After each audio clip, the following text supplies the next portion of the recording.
Welcome to another episode of the Let's Talk Early Years podcast. To say that it's been a tumultuous season would be an understatement. Leadership is in crisis. Today's conversation is an open, honest one. Two of my friends in studio with me today. I'm so excited.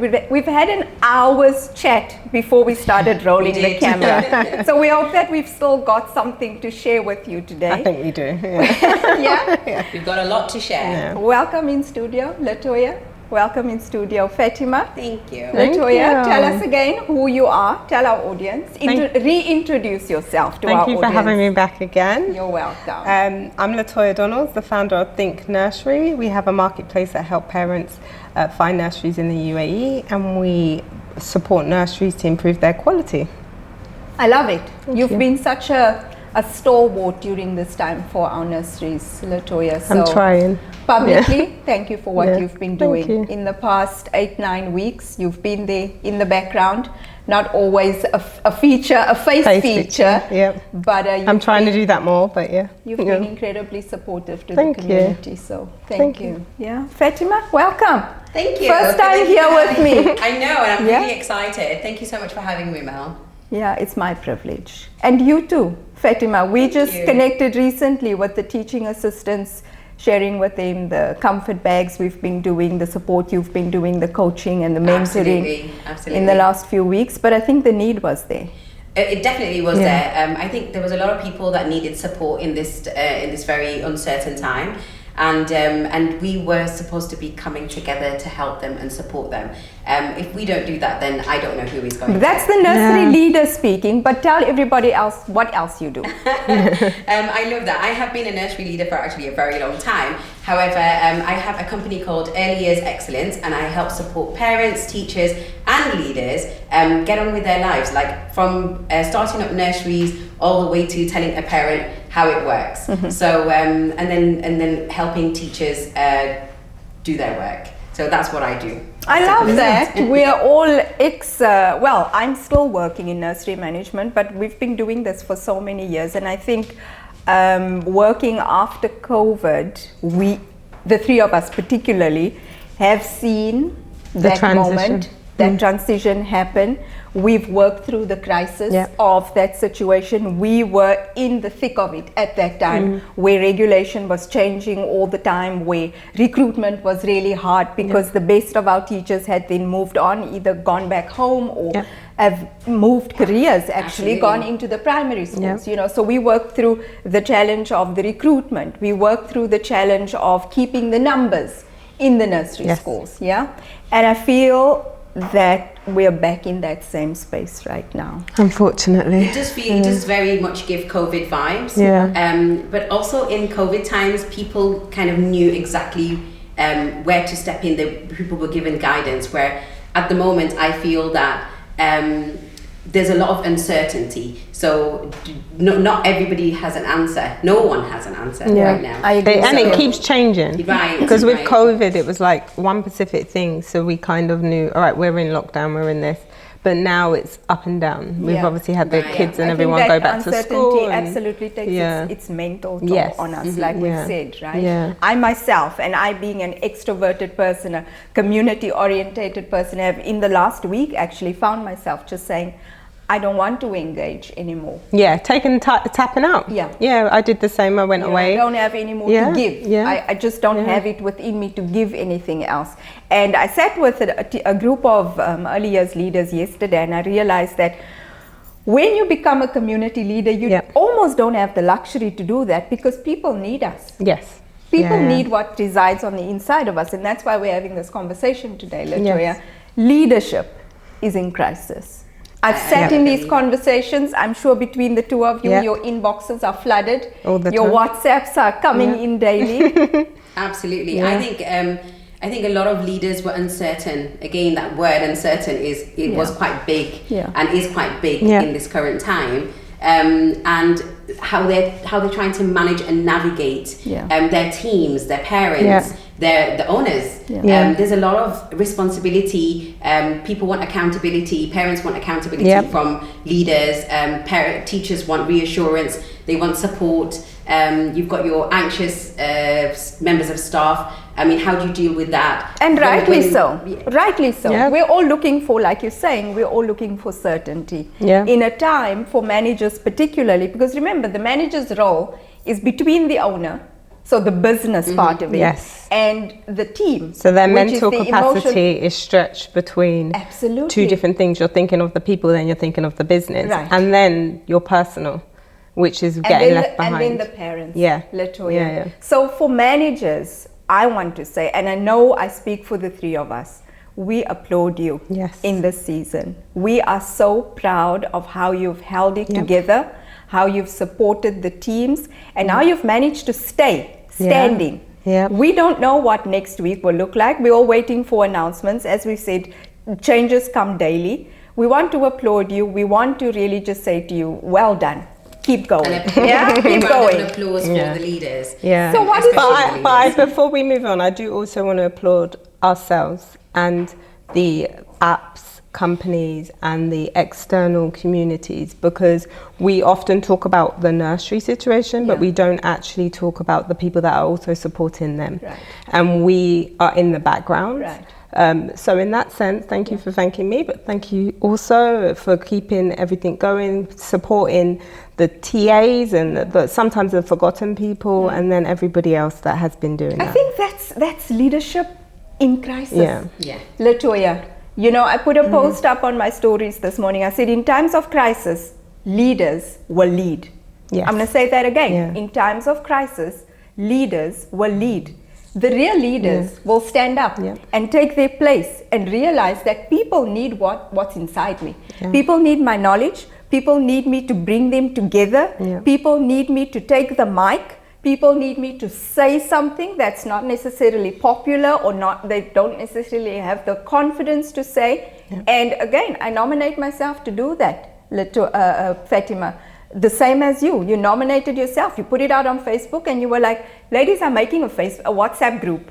If you need help right now, WhatsApp What do you need from me? I was like, what is this girl doing? Does she really want the whole of the UAE WhatsApping her? And they did. And honestly, I took the time out to support. I as a leader myself, and being in the shoes of a teacher, being in the shoes of a teaching assistant, having to have done all of these jobs previously, gives me an insight of how they might be feeling and what they might need. And I really felt like leaders themselves are already overworked, and their mental capacity has been taken over, and I don't, a lot of them have their own families at home, but they're also a leader of a whole company, where they're leading teams, with groups of people, like their teams, their parents.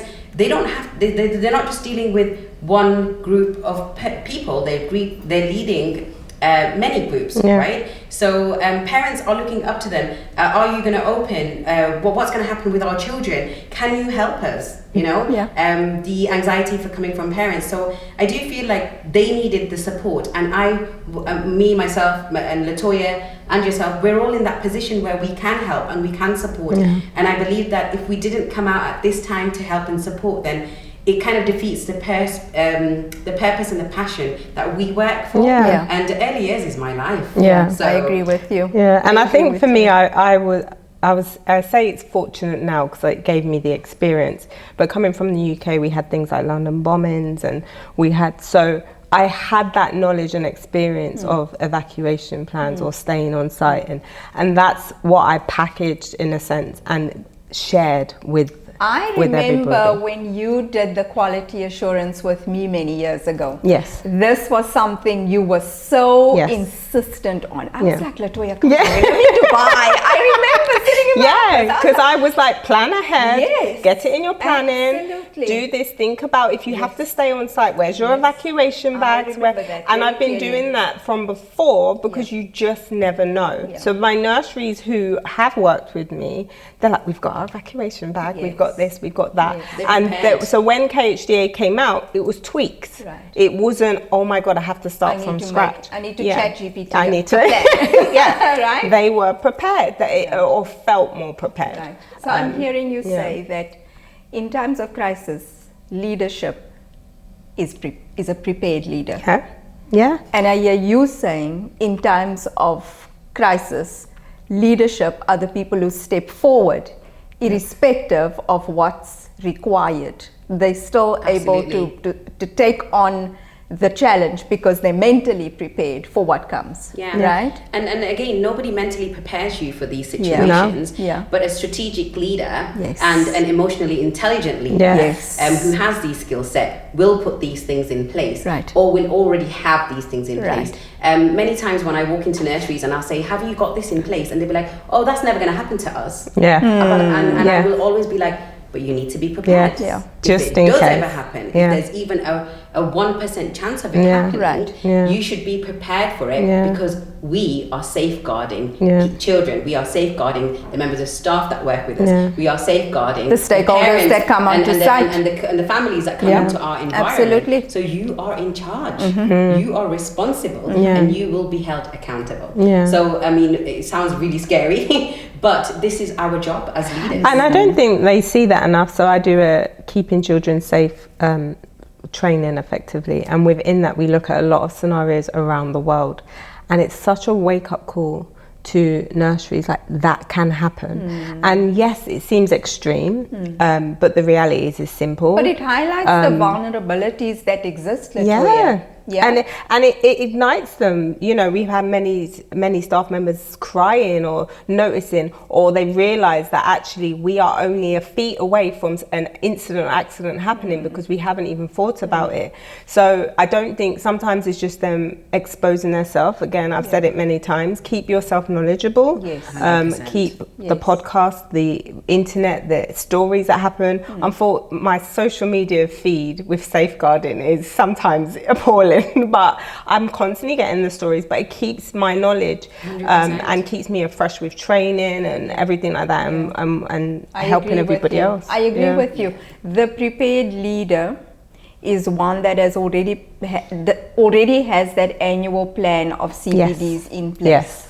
And that holds their team accountable for that CPD, for that professional learning. That is not about the certificate. No. It is actually about, are you internalizing the knowledge? Are you internalizing the expectation, like you're saying, of the job role? You're responsible for all of these people, all of these stakeholders. You just mentioned that. Do you understand that? And are you actually going about it in your personal time to take on the knowledge, to take on the experience, to take on what's happening in the rest of the world, and to prepare yourself adequately? Right? Because we're looking at always elevating the quality of our nursery school, elevating the provision of our nursery school. But now you've said, in addition to that, or as a part of that, safeguarding and our duty of care is a huge part of it. So what are you doing as a leader? What are you doing as a team? And so you're saying CPD is definitely one of them. 100%. You have to sit, and I don't mean just sit at a screen and watch and listen to the person talking. I mean, it needs to be engaging, conversational. We need to reflect on things that we've done, what we're doing now. It definitely. And we need to bring in other incidents and accidents or practices that have happened from outside. And because you might do it some way, but let's look at how others are doing it. Is it going to work and improving in what you're doing? Are you saying a little bit of collaboration? The collaboration between nurseries? Honestly, is my biggest word. As soon as I walk into one nursery, the first thing I say is, do you know who owns the nursery next door? And some of them the answers are probably most of them no. Or we don't really talk like that. Okay. Or they wanted to visit, but I didn't really want them to. Or I wanted to visit and they wouldn't really. That's a podcast for a whole other day, right? I think there's a lot of gatekeeping when it comes to your nursery. And when I was leading a nursery, I was happily inviting people to come over and have a look. But Latoya is just highlighting the value of it. Is coming to see what you've got in place. And reflecting on that. Don't wait for the crisis and jump in the WhatsApp groups and be like, how are you doing it now? let's talk about this along the way. So then it's not a rush panic, because we can. Don't wait for the panics and then collaborate. Let's collaborate throughout the year, and beyond your nursery. I agree. Let's talk about what Sharjah's doing and what Abu Dhabi's doing. I agree with you, Latoya. I have seen, and I want to say this, I also put a post out about this recently. I have seen a better coming together of nurseries, particularly in Dubai. You know, particularly in Dubai. I think the managers WhatsApp group that we have has actually become over the years so much more collaborative, to be honest, and in all fairness. And I do believe that people have come together and are less fearsome of what they're going to say and what how people are going to perceive them. They're actually being honest. They're having honest communication on these managerial WhatsApp groups. And it's an actual amazing one. It's helped me a lot in my practice, and I feel like it's helping a lot of other managers to understand how some of the practice is supposed to come across. So I do believe that collaboration is coming slowly. I think beyond the WhatsApp group though, I think why it's helped is because of the coffee mornings we've put on, the events that we've been putting on for people to come, and then you meet each other in person. So then suspicion is removed. Then when they go back in the WhatsApp groups, the ones that actually come out are now more confident. You've now built a relationship, so they've ignited the open conversations, the honesty in what's not working, and that is helping. So that's contributing, but you have to still come out, and it's really hard. Even myself, I do coffee mornings. I need to do more because people do ask me for them, and I'm sorry guys, but I will be doing more. But Pete, come out and support when you have a yoga session, support when you're doing a training, support when we have coffee. Come out, collaborate and meet. And you're very right. It becomes that much more easier, right? That when we connect with each other face to face, that suspicion is removed. We can allow ourselves to be open and honest and vulnerable with each other and trusting of each other.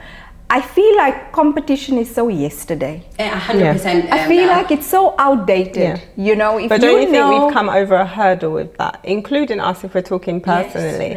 Because I think there's been barriers, and as time has gone on, and we've had conversations, personal behind the scene, and just I feel like we're beyond that because we've come over those hurdles. It's still happening though elsewhere. And I agree. I hear you.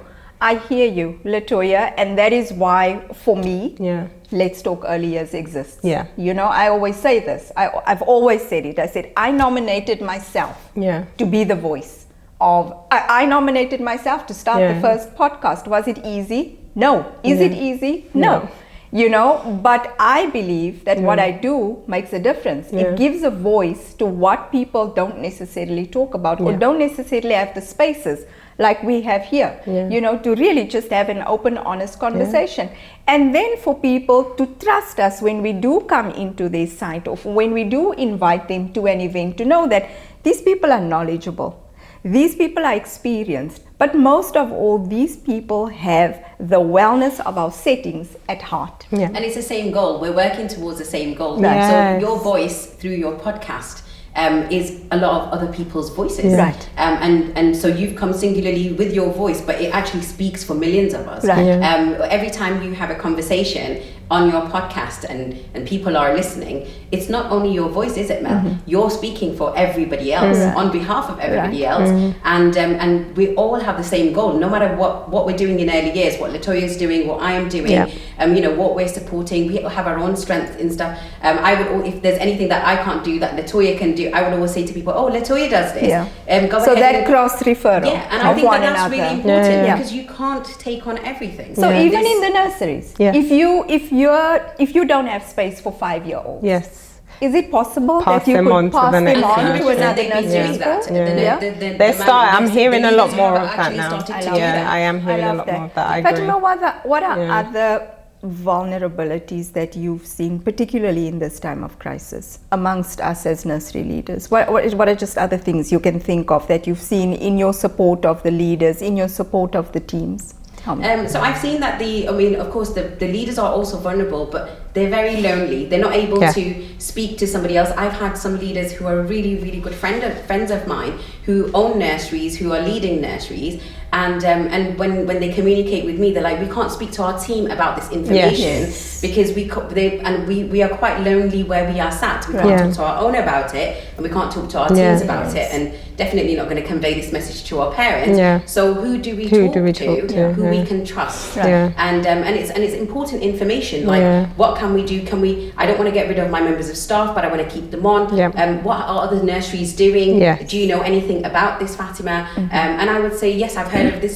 So having knowledge from different nurseries and what things are put into place in this time has given me that in the pot of knowledge where then I can pass it on to other people. Say, well, certain nurseries don't, without naming names, certain nurseries have done this or they've done this. Why don't you try this? This really worked for them. I think leadership is in general a lonely space. Very but I think lonely. particularly Very particularly for nursery leaders, that we don't have, like as in the schools, the bigger faculty or the system that's in place, where we've got our deputy or our HR department or all the rest and of that's a big thing that I'm working with a lot of managers, a lot of the nurseries I'm working with, and this is going to interrupt it financially, but they were starting to budget to create a senior team. So it's my big emphasis. I'm like, you need a senior. You've just got your manager and you have a head teacher. But what about who is that support system for that manager? I agree. And it's something we do in the UK. We have third in charge, we have deputy managers, and at least then you have that group of people you can talk to. Who can collaborate together. Who can collaborate together. So it's not just dependent on that one person. So, and I know it's a budget thing and it's a mindset thing. So the nurseries I have been working with initially were like, nope, can't afford it, the owners. And as time has gone on and obviously doing audits or supporting them in general, they can see the need they for see that. the need and they understand it, because because I'm supporting them, I'm the position. So I say, when I step away, now who's going to be your managers back and forth? Because right now they're back and forth with me. Now you need to create that unit. So I'm hoping, obviously financially there's going to be an impact now, and it could delay it, but is another big one. It's huge right now. But coming off what Latoya said, when I founded Irugio, I actually had that same system that Latoya is talking about. That was my strategic planning for Irugio. As a director, I had a deputy manager, I had a admin manager, I had a parent relations manager, and that was my SLT. And my SLT used to come together at certain times of the month, and we used to communicate about the runnings and the operations of, this is your operations. So I do believe it makes a huge difference having that team. So and that schools have it. So that's it's just the mindset of bringing it to nursery and budgeting for that, because I think in the long run, even with general quality of keeping up with what's happening in your nursery, well, how can your manager do everything and check? The expectation is there. It's too high. So at least again, it's sharing those responsibilities, and skills are transferable. So I would say that if you are struggling financially, or you don't have financial capacity for this, you have sometimes your nurse who is quite knowledgeable.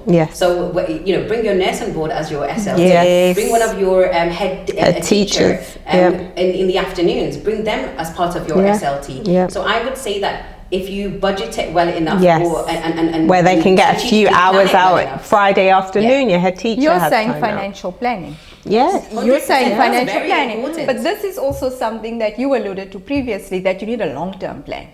Because planning now for staff retention is crisis management, right? And we know that in times of crisis, you are not making good decisions. No, you're thinking of tomorrow. So we should have done this a long time ago, yesterday, last year, before the beginning of the new academic year. We should have. So what we're really saying, and I hate to say this, but I am going to say it, is that many of our nurseries, even the bigger groups, have not done strategic financial planning. Because why have we put the staff, why have we put them on unpaid leave? Why have we taken away some of their salaries? Why have we not? Do you know what I'm saying? Where's your reserve? Where but also they're reacting in shock. they're reacting in the moment. Again, in so times quickly, of crisis, let's just get rid of you're staff not because, responding, you're reacting. But that's so not we a needed good- a longer term plan. And that's not a good plan either. No. Getting Exactly. rid of your. Then when you do come back on track and you don't know how long, 5 days, 10 days, or 15 days.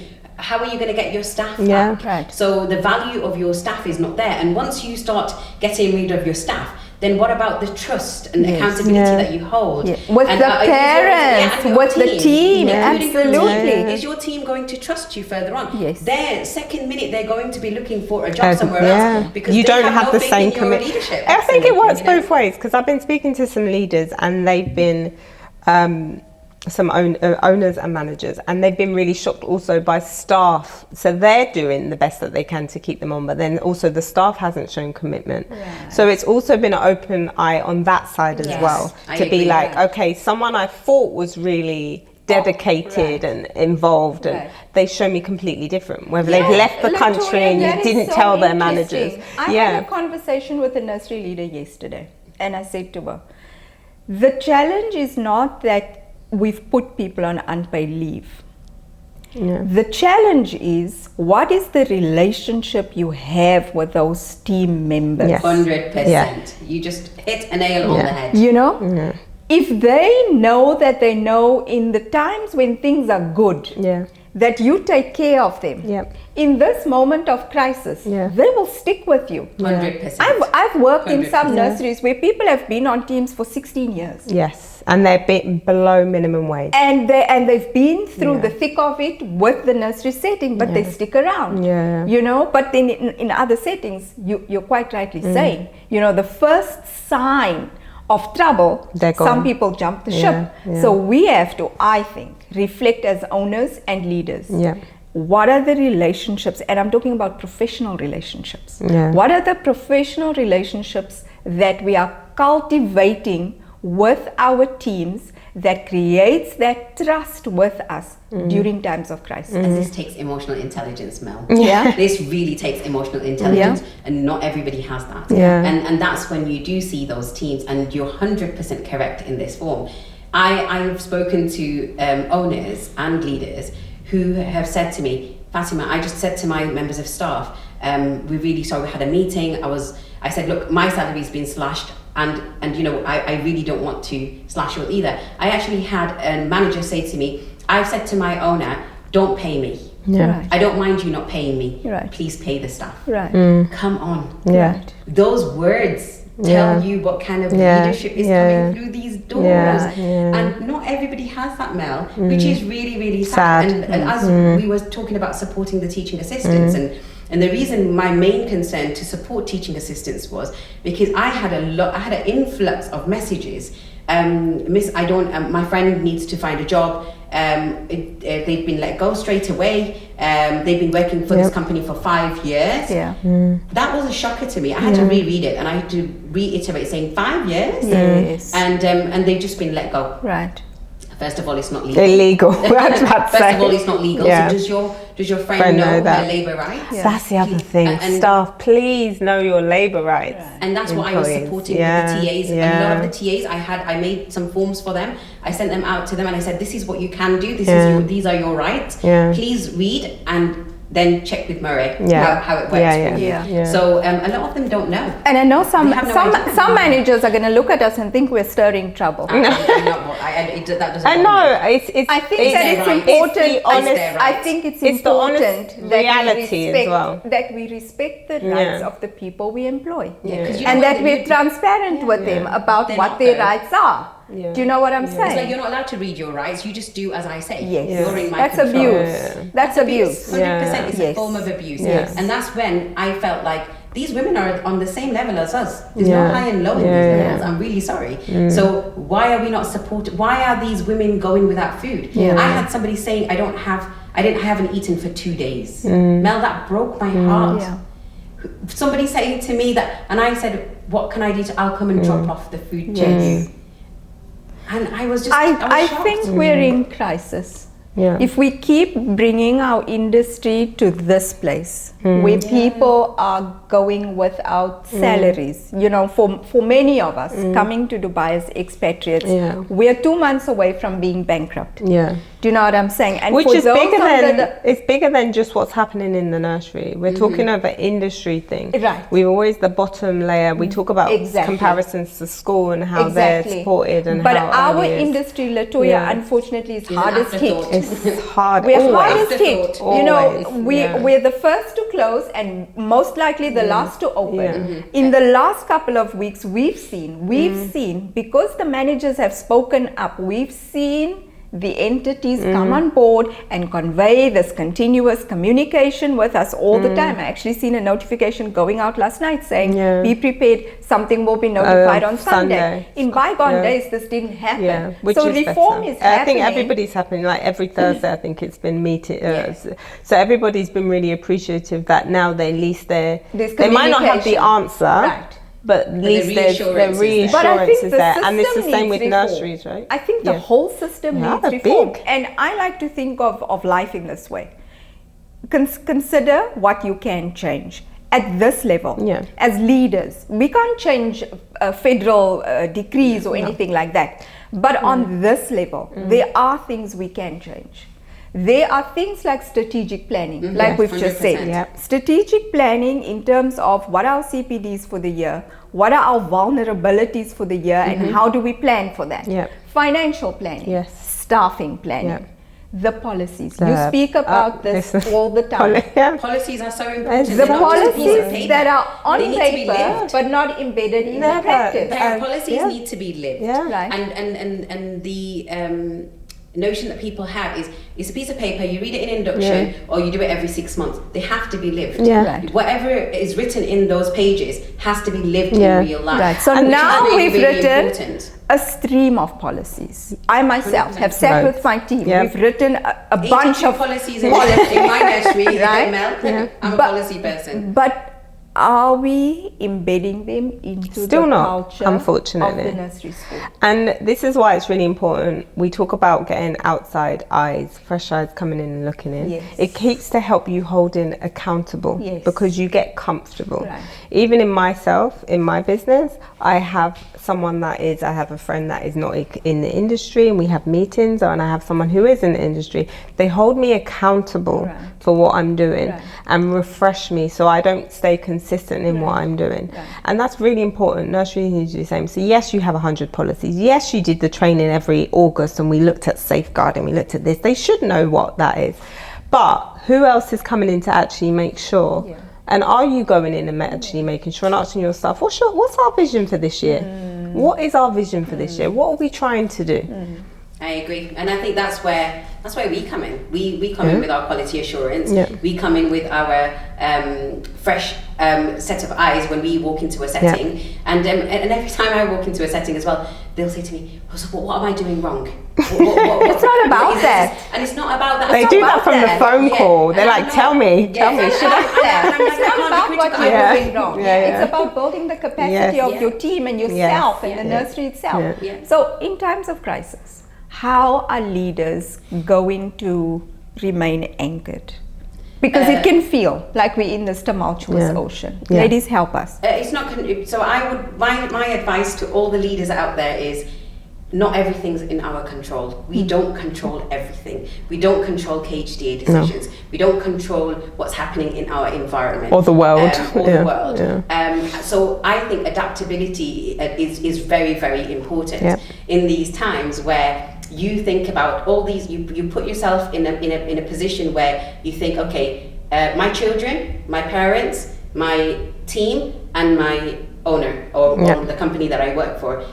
What do I owe, or what can I do for these people in this environment to make sure that we're doing the right thing? Again, you do what you feel is right, but in the correct moment, nothing is in your control. You cannot control other people's feelings. You cannot control if somebody's more emotional than another person who's doing really well in a crisis. One person might be super emotional, one person might be freaking out. So what are you saying? Know your strength, know your capability as a leader.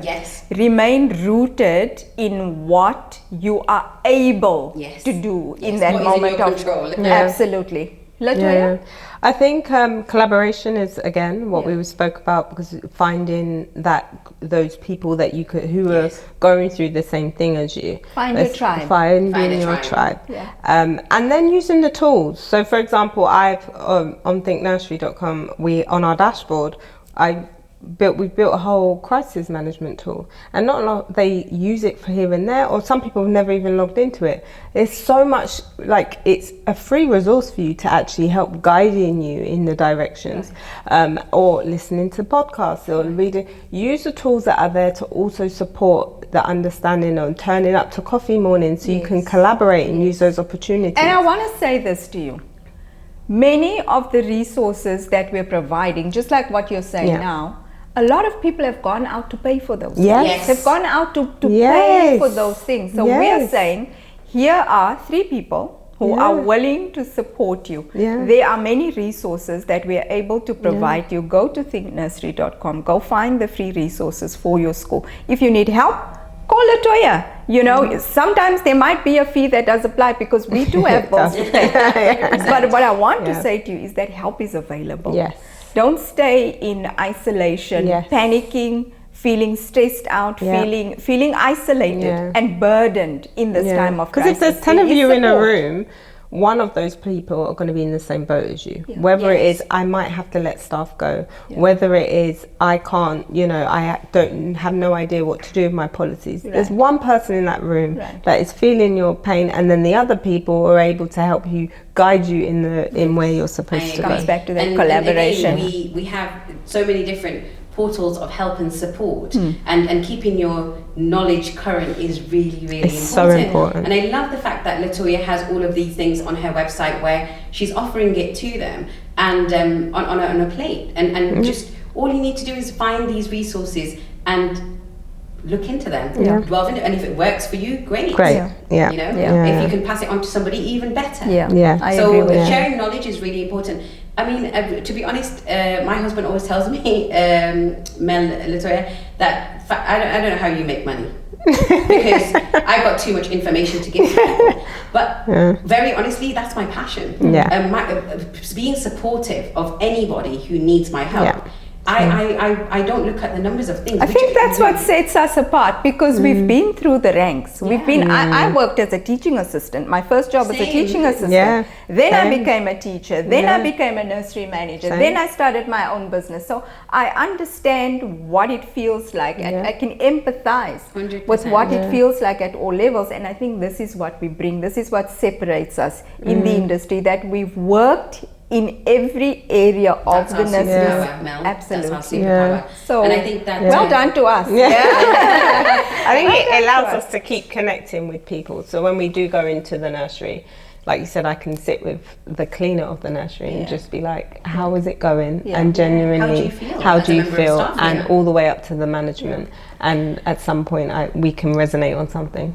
Latoya, last words for our audience in times of crisis. What are your last words for them? Tomorrow is always going to be a better day.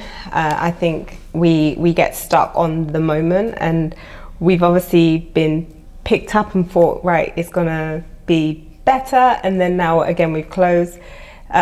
We were talking about preparing for something happening, then it's not so much of a shock. So I think keep planning, keep thinking about it.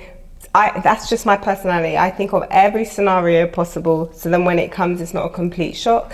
And keep talking, even with myself, connecting with everybody. It could be a simple WhatsApp message, and I'm like, how are you? How are you? And we just keep connected during this time, because it can be very lonely. And you have the kids at home now. Some of us have the kids at home and the husband. You don't have that quiet time. And so sometimes you just need to give yourself 5 minutes as well. And I think just re-energize and just then come back to the situation. Fatima? I would say help yourself first. It's really, really important to take care of yourself in order to give back to others. And like Latoya said, we are giving back to our teams, we are giving back to our parents, we are giving back to our community, and we are most importantly giving back to our own children and our families. So I would say, please, please, please look after yourself. And again, not everything is in our control.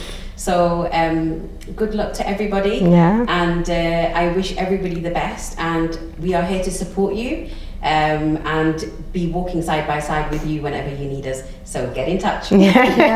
Thank you, Fatima. Thank you for your time today. Thank you so much, It's been Mel, a phenomenal pleasure chatting to you. Thank you for giving us this space, because I think it's really, really important, and I've really honestly enjoyed your podcasts.